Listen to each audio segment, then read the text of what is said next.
여러분 안녕하십니까? 포항 MBC 뉴스입니다. 오늘 경북 동해안은 동풍의 영향을 받겠습니다. 바람이 강하게 불겠고 울진과 울릉도 독도에는 오후부터 밤사이 비가 내리겠습니다. 이번 비는 내일 경북 동해안 전역으로 확대되겠습니다. 안수진 기상캐스터입니다. 오늘 우리 지역은 동풍의 영향을 받겠습니다. 낮 최고 기온 12도에서 13도가 예상되는데요. 바람이 강하게 불면서 체감 온도는 낮겠습니다. 울릉도와 독도에는 늦은 오후부터, 울진에는 밤부터 비가 시작되겠습니다. 이번 비는 내일이면 경북 동해안 전역으로 확대되겠고요. 내일까지 예상되는 비의 양은 5에서 30mm입니다. 동해 전해상에는 풍랑 예비특보가, 울릉도와 독도에는 강풍 예비특보가 내려졌습니다. 오늘 밤부터 내일까지 바람이 강하게 불어 주의가 필요하겠습니다. 자세한 지역별 날씨 알아보겠습니다. 오늘 하늘에 구름이 가득하겠습니다. 낮 기온 울진 12도, 영덕과 포항, 경주가 13도입니다. 울릉도와 독도의 하늘 표정 흐리겠습니다. 낮 기온 울릉도 11도, 독도 13도입니다. 동해상으로는 오후부터 곳곳에 빗방울이 떨어지겠습니다. 바다의 물결, 동해 중부 해상에서 최고 4m, 동해 남부 해상에서 최고 3m까지 일겠습니다. 금요일부터는 맑은 하늘을 되찾았다가 일요일에는 다시 한 차례 비 소식이 들어 있습니다. 날씨였습니다. 포항시의 장학제도가 포항을 떠나는 학생 위주로 수도권 등 다른 지역 대학에 진학하는 학생들에게 집중되고 있습니다.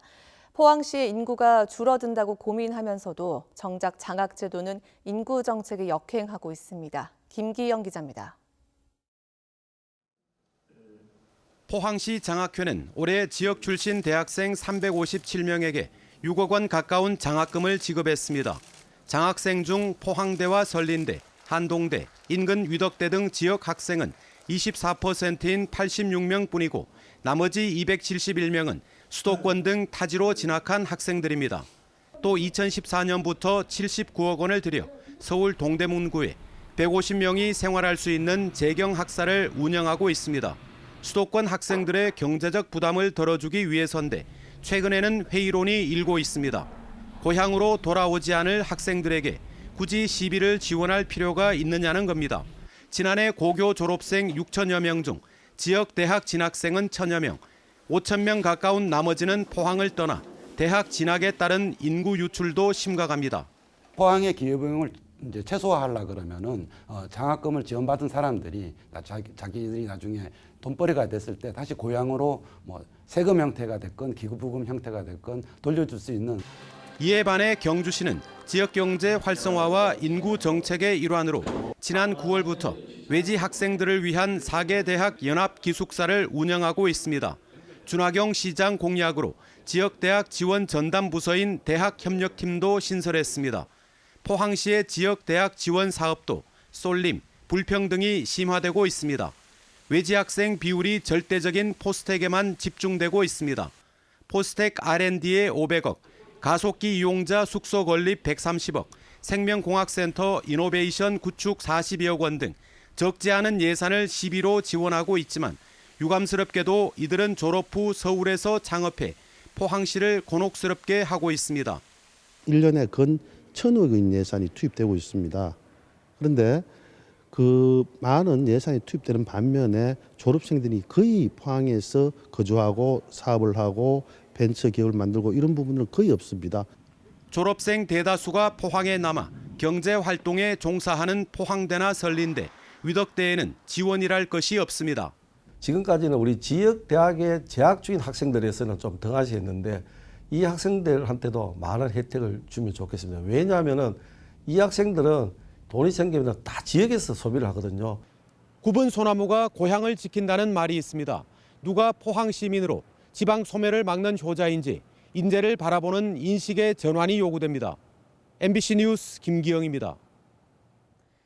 경주와 울산, 포항 등 3개 도시로 구성된 동해 남부권 해오름 동맹 상생협의회는 어제 경주시청에서 하반기 정기회를 갖고 내년 공동 사업을 논의했습니다.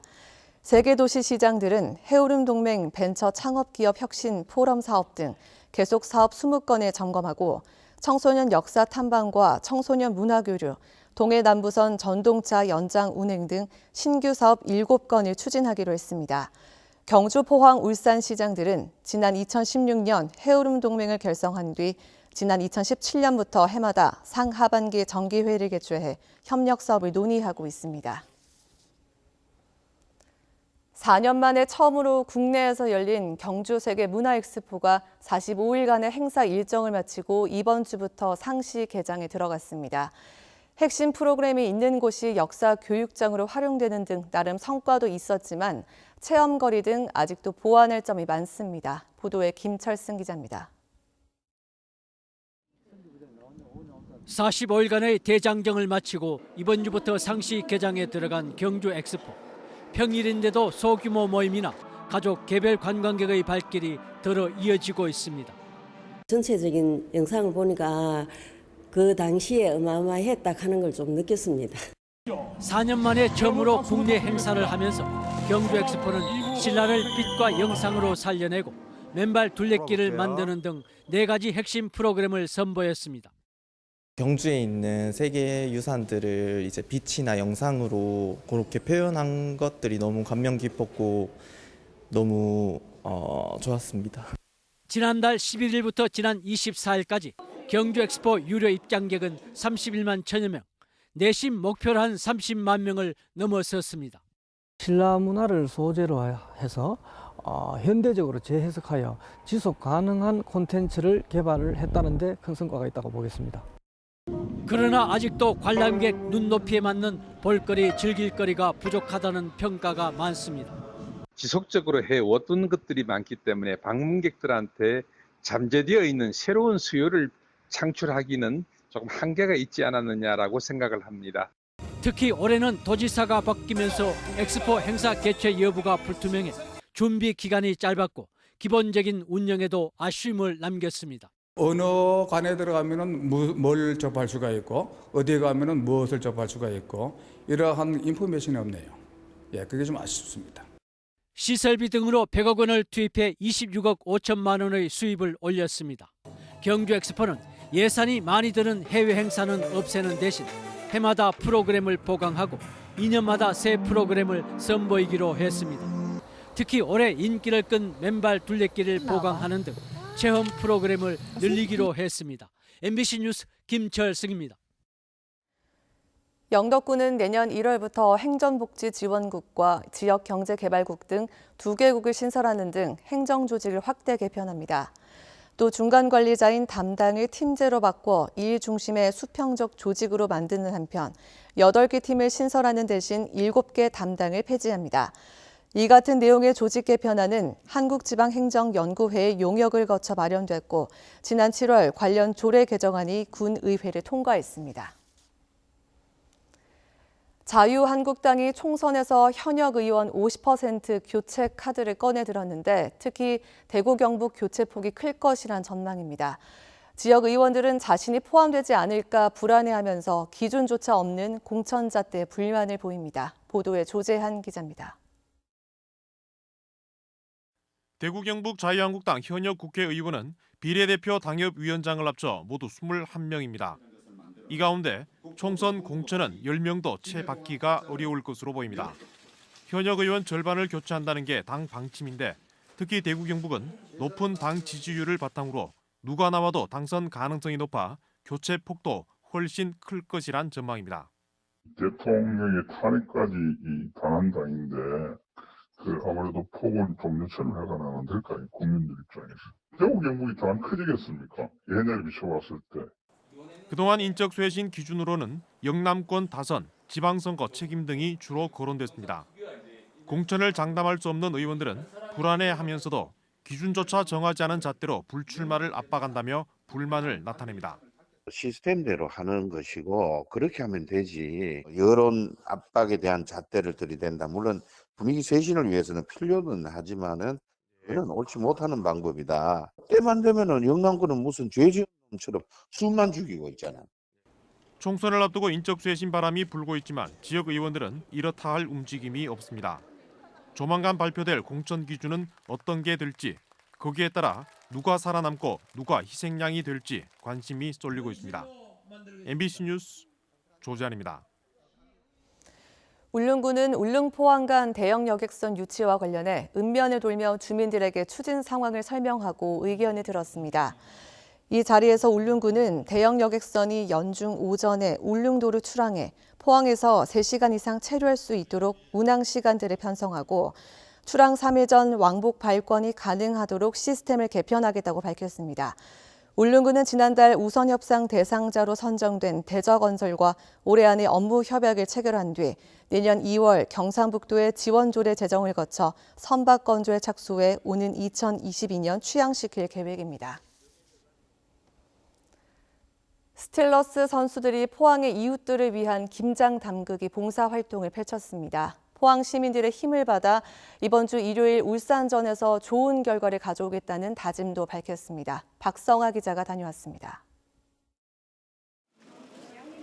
배추 사이사이 속을 채우는 손이 분주하게 움직입니다. 먹음직스럽게 속이 가득 찬 김치를 비닐봉지로 옮겨 담습니다.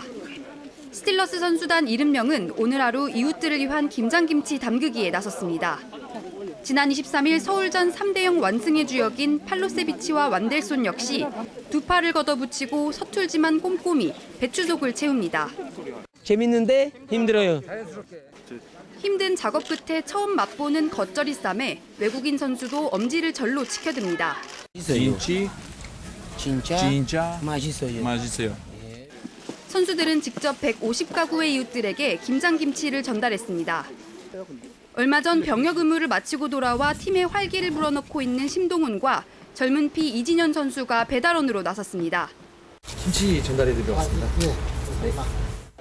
이번 주 일요일 울산과의 경기를 앞두고 있는 스틸러스. 김기동 감독은 포항 시민들에게 힘을 얻어 좋은 경기를 펼치겠다고 다짐했습니다. 울산전에 중요한 경기를 앞두고 있는데요. 선수들이 휴식을 취할 수 있는 상황인데도 불구하고 지역 주민들과 이렇게 나눔 행사를 통해서 선수들이 또 우리 시민들의 그런 힘을 받고 추운 날씨에도 김치를 통한 선수들과 시민들의 교감으로 따뜻한 하루였습니다. MBC 뉴스 박성아입니다. 포항시는 공공연구기관이 보유한 기술을 수요기업으로 이전을 돕기로 하고 유망기술교류회를 개최했습니다. 기술교류회에는 포스코와 삼성전자, 리스트, 한국생산기술연구원, 포스텍, 금호공대 등 11개 대학, 연구소, 기업체가 기술 공급기관으로 참여했습니다. 포항시는 연구 인프라가 부족한 유망 중소기업의 기술 경쟁력 강화를 위해 기술교류회를 지원했습니다. 경북은 인구 67명 중 1명꼴로 농사를 짓는 대표적인 농업 도시인데요. 젊은 농업인을 확보하기 위해 부모의 농업을 이어받은 가업승계 청년 농업인을 지원하는 사업이 경북에서 처음으로 시행돼 눈길을 끌고 있습니다. 최보규 기자입니다.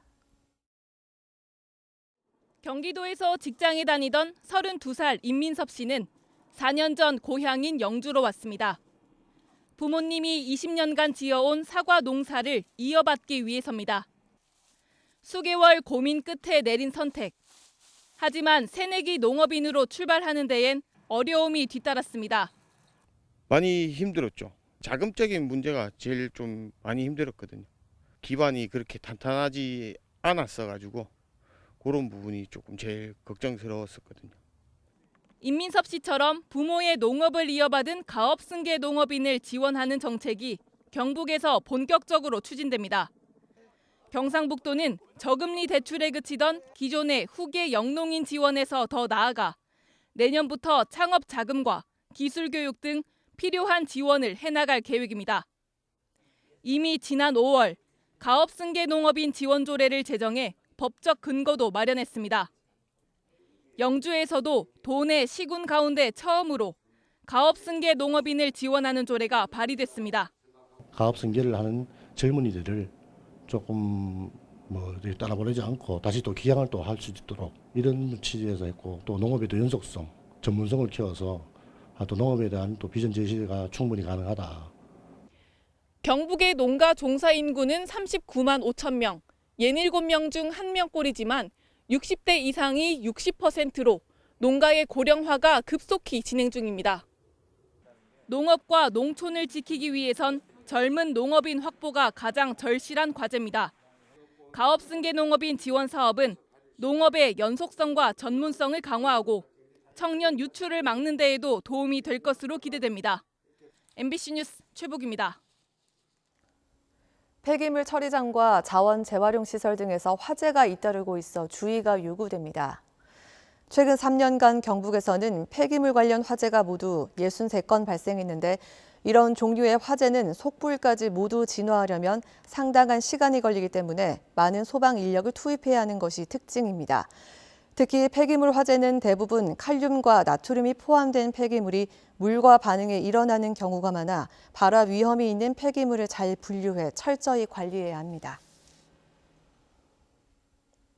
정부가 2025년부터 자율형 사립고와 외국어고, 국제고 등 특목고를 일반고로 바꾸기로 했죠. 대구시 교육청은 정부 발표 전부터 공사를 시작한 대구 국제고 앞날을 걱정하고 있습니다. 모두 360억 원을 투입하는데 이럴 수도 저럴 수도 없는 형편입니다. 박재형 기자입니다. 대구 국제고 교실을 짓는 공사가 한창입니다. 현재 공정 11%로 내년 말까지 공사를 끝내고 2021년 초 개교할 예정입니다. 18학급 학생 360명을 선발합니다. 하지만 최근 상황은 급변했습니다.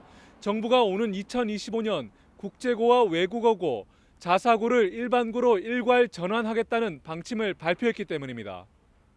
2015년에 대구 국제고 설립을 허용한 교육부는 난감합니다. 인간한테 다 받았고요. 승인도 다 받았던 사업입니다. 관련해서 그냥 대구시 교육청과 협의 중이고요. 대구시 교육청은 예정대로 국제고 개교를 하기로 했습니다. 여건이 허락하는 만큼 국제고로 있다가 나중에는 일반 학교로 돌리면 된다는 게 대구시 교육청 생각입니다.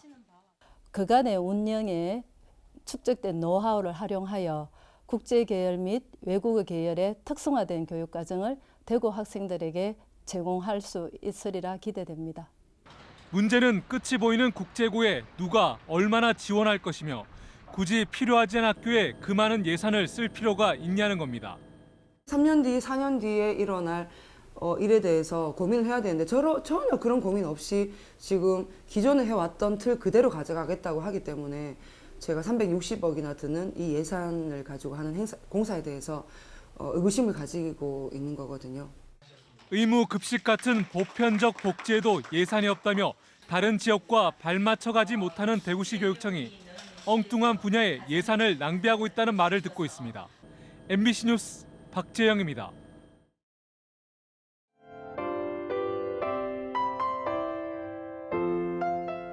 오늘 우리 지역은 동풍의 영향을 받겠습니다. 낮 최고 기온 12도에서 13도가 예상되는데요. 바람이 강하게 불면서 체감 온도는 낮겠습니다. 울릉도와 독도에는 늦은 오후부터, 울진에는 밤부터 비가 시작되겠습니다. 이번 비는 내일이면 경북 동해안 전역으로 확대되겠고요. 내일까지 예상되는 비의 양은 5에서 30mm입니다. 동해 전해상에는 풍랑 예비특보가, 울릉도와 독도에는 강풍 예비특보가 내려졌습니다. 오늘 밤부터 내일까지 바람이 강하게 불어 주의가 필요하겠습니다. 자세한 지역별 날씨 알아보겠습니다. 오늘 하늘에 구름이 가득하겠습니다. 낮 기온 울진 12도, 영덕과 포항, 경주가 13도입니다. 울릉도와 독도의 하늘 표정 흐리겠습니다. 낮 기온 울릉도 11도, 독도 13도입니다. 동해상으로는 오후부터 곳곳에 빗방울이 떨어지겠습니다. 바다의 물결, 동해 중부 해상에서 최고 4m, 동해 남부 해상에서 최고 3m까지 일겠습니다. 금요일부터는 맑은 하늘을 되찾았다가 일요일에는 다시 한 차례 비 소식이 들어 있습니다. 날씨였습니다. 이상으로 포항 MBC 뉴스를 마칩니다. 여러분 고맙습니다.